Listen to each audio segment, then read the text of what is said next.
Are you surprised by the evidence that's already coming out in the criminal trial? No, I'm not surprised. I experienced some of those things.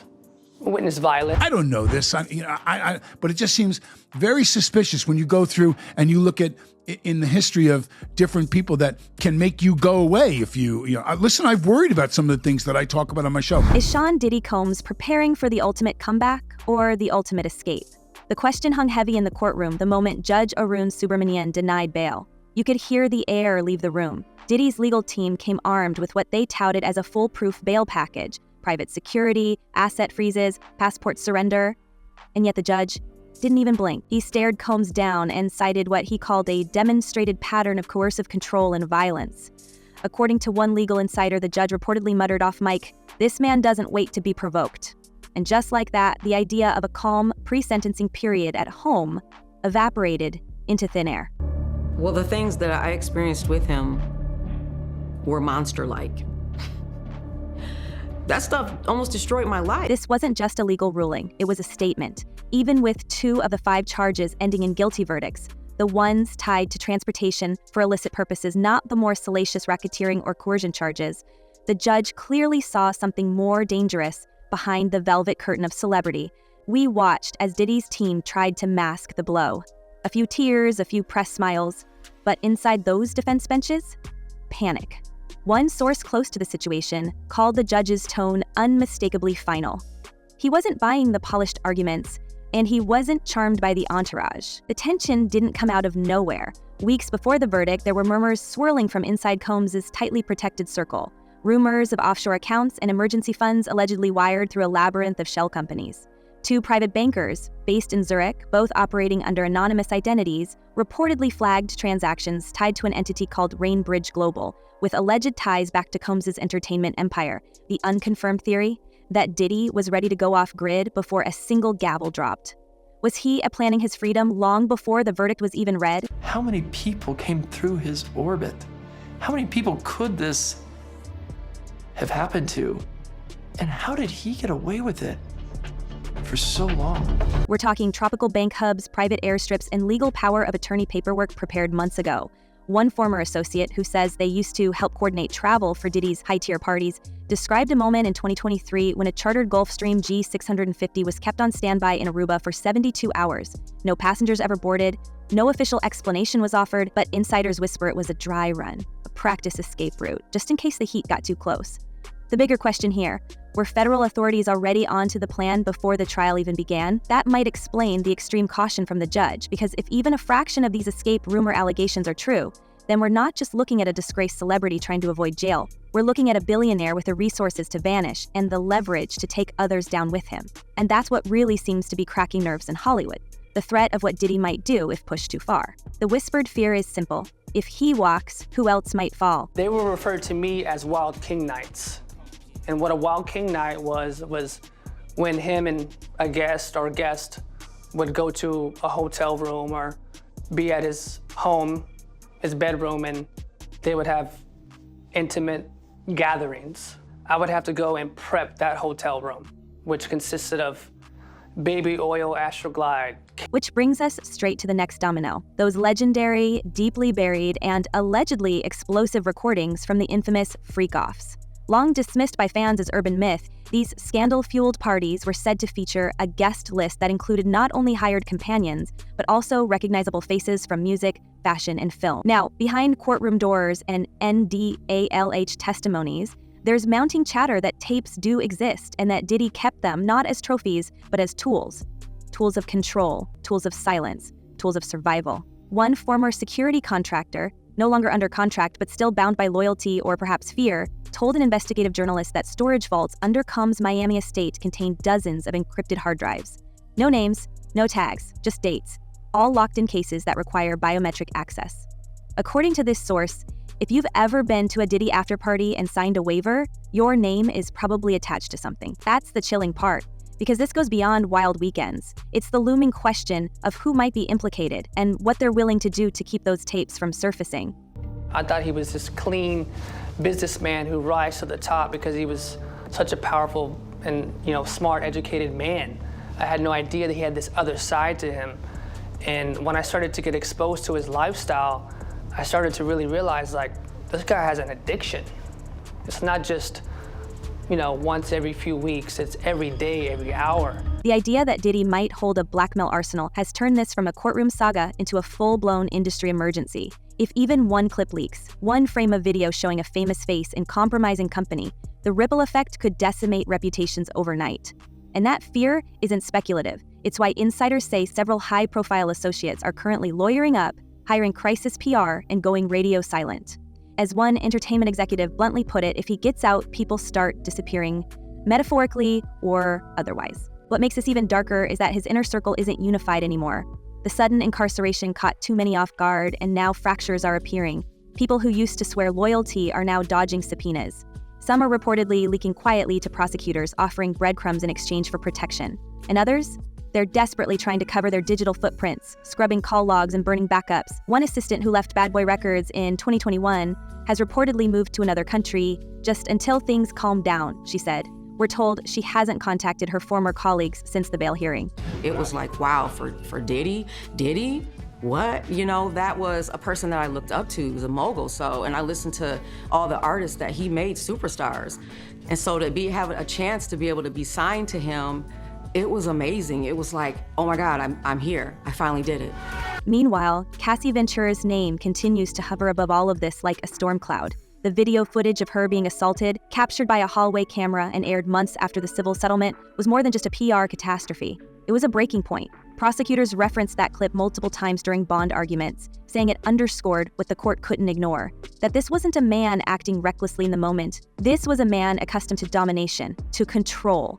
And that's the context the judge reportedly leaned into when denying bail, even after Diddy's defense suggested home confinement with surveillance and armed guards. And yet, there are still those behind the scenes working to flip the script. Rumors are swirling that new bail proposals are quietly being drafted, ones that would involve tens of millions of dollars in collateral, real estate portfolios, and third-party guarantors, the kind of offer that only a handful of global celebrities could even imagine putting together. But here's the problem. The court isn't just worried about where Diddy might go. It's worried about what might happen if he stays, what gets leaked, who gets exposed, and how far the damage might spread. Of coming forward, they've been afraid of what he could potentially do to them within the industry, what he could do to them professionally, maybe even personally. And so yes, it's been a dark secret they've held on to for a very, very long time. Because let's not forget, the freakoff videos might just be the tip of it. There are whispers, faint but growing, about more recordings, private conversations, voicemails, handwritten notes.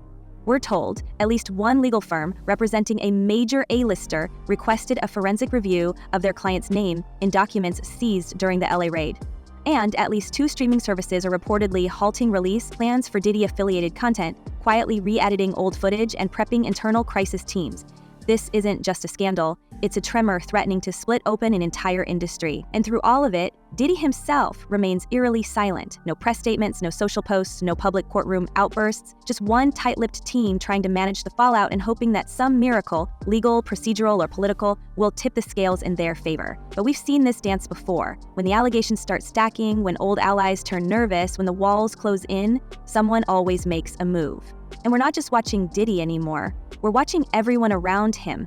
Because if that bail gets approved and he walks out with a single bag in his hand, this story explodes. He cornered me. And then he asked me, with his arm up, he asked me, "How you doing?" I'm kind of like, wow, what the heck? Very uncomfortable. And then he rubbed his hand down my breast. He said, "If you need anything at all, you let me know." And as we listen closely to the silence from Diddy's legal team, it's what we do hear from the shadows that's setting off alarm bells. Inside the fortress that was once his inner circle, there's movement. Fast, frantic, and suspiciously self-preserving. Multiple sources from within the bad boy orbit, including one former security strategist and 2 longtime assistants, have reportedly entered into preliminary conversations with federal investigators. Translation? They're flippant, one by one. Some are lawyering up, others are cutting deals. The same voices that once helped cover his tracks are now leaking what prosecutors are calling structural confirmations. Proof that Diddy wasn't just living wild, he was orchestrating chaos with methodical precision. I'm sorry. I'm just like really, I'm in this moment right now. This is crazy. Sorry. People don't really know how much what it does to you when something that you love is taken from you and thrown away like it don't even matter, and then they move on with their lives and you're stuck.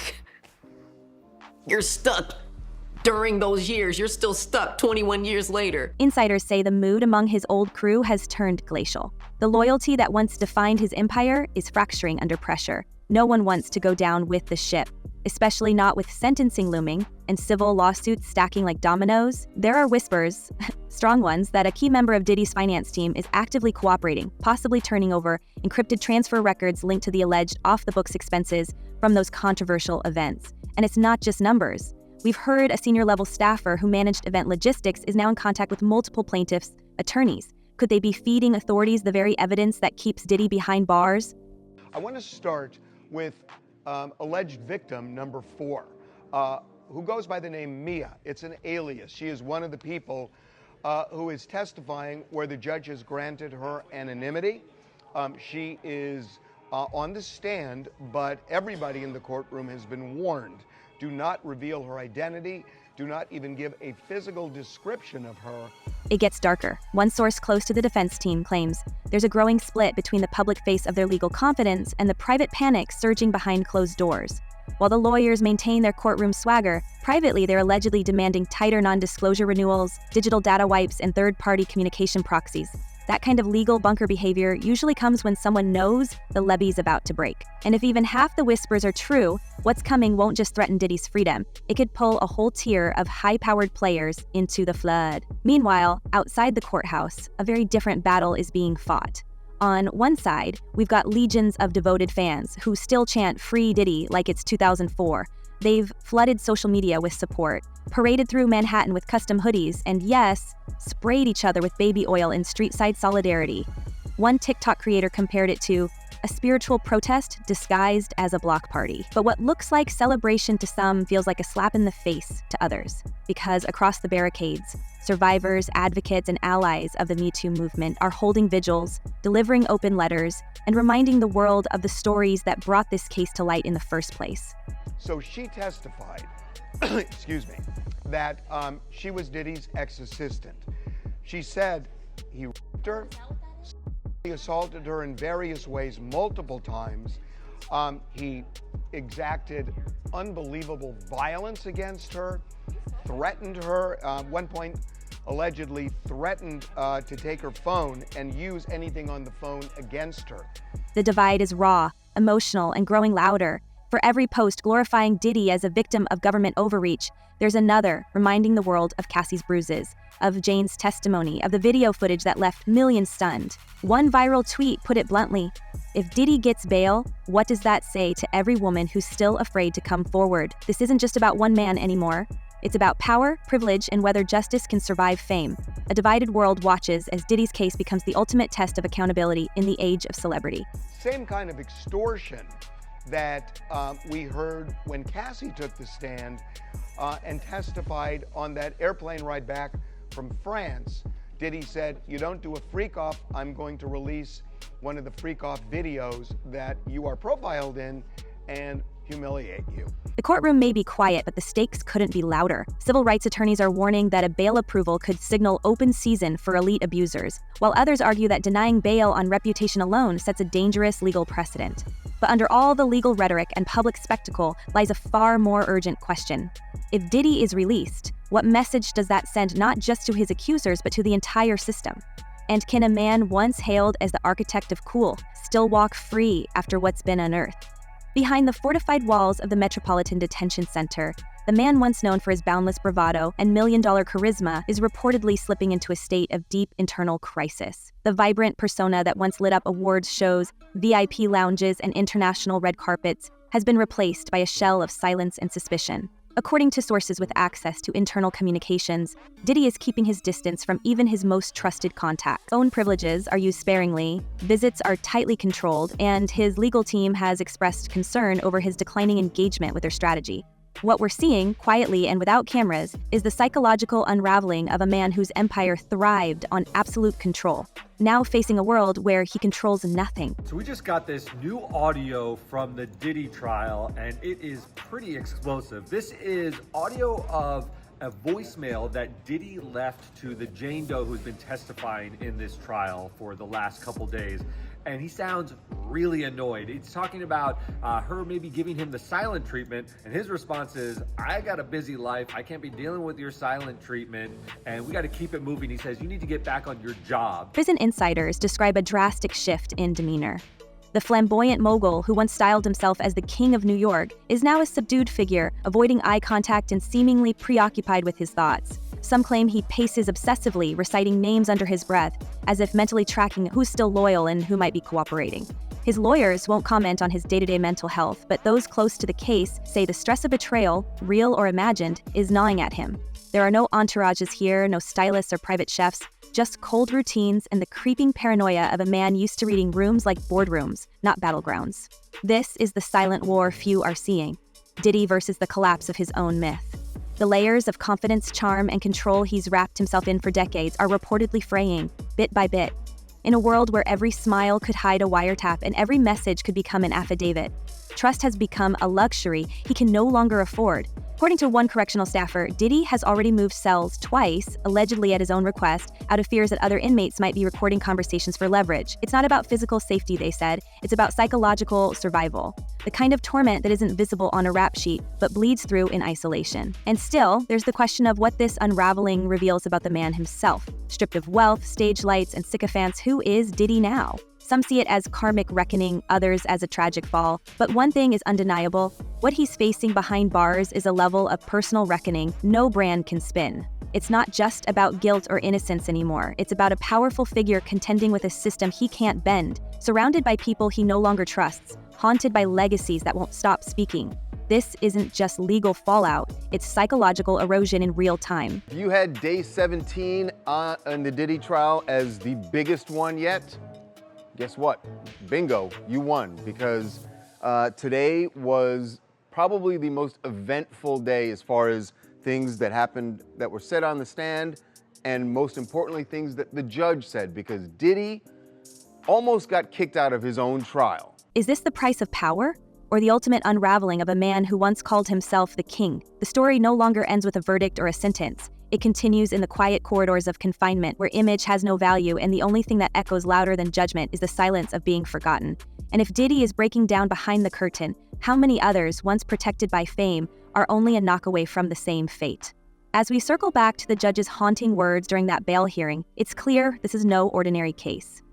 Judge Arun Subramanian didn't just deny bail. He delivered a warning. He cited Diddy's capacity for manipulation, his documented coercion, and pointed out that the man in the defendant's chair wasn't just an artist, but a potential threat to public safety. Legal analysts have noted that Subramanian rarely speaks so pointedly outside of sentencing. That he did here tells us everything, and yet, a bail modification hearing is quietly being scheduled. A different set of terms is being drafted. Could the system still be considering it? Hi, I'm Eva Pilgrim. Thanks for streaming with us. Incredibly graphic testimony today in the Sean Diddy Combs trial. And we have to warn you, some of what you hear may be disturbing. We should remember what's at risk here, because if Diddy walks free, the silence from former victims may return, and with it a chilling reminder that justice can still be bought, blurred, or buried. And if he walks with secrets still sealed, with tape still hidden and names still redacted, who else gets to stay hidden? Who else gets to breathe easy knowing the vault never opened? So we'll leave you with this. Is a system playing with fire by even considering Diddy's release? And if he walks free, who's next on his list? Drop your thoughts in the comments. We want to hear what you believe justice looks like. Until next time, stay sharp, stay safe, and never stop watching The Shadow.